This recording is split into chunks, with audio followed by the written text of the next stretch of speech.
Today's Bible verse comes from Hebrews chapter 12, verse 1, King James Version.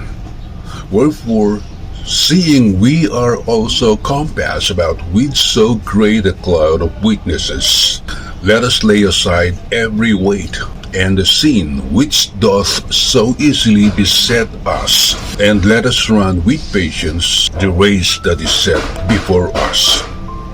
Hebrews 12:1 calls Christians to live out their faith with endurance, picturing life as a long-distance race rather than a sprint. Encouraged by the cloud of witnesses, believers are told to shed every hindrance, especially besetting sins, and run with perseverance the specific God-ordained path before them. Key components of Hebrews 12:1 explained. Number 1. Cloud of witnesses refers to the Old Testament faithful who successfully completed their journey, acting as evidence that a life of faith is possible. Number 2. Lay aside every weight implies shedding anything, even seemingly harmless things that hinders spiritual progress and slows down one's devotion.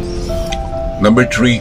The sin which so easily ensnares us refers to besetting sins or distractions that hinder our progress, which must be actively removed. Number 4. Run with endurance highlights the need for persistence, stamina, and consistency in the Christian life, not just speed. And number 5. The race set before us indicates that God has designed a specific path for each believer to follow.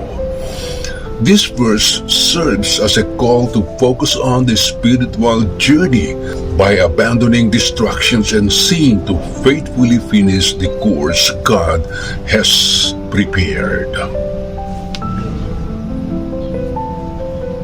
Amen.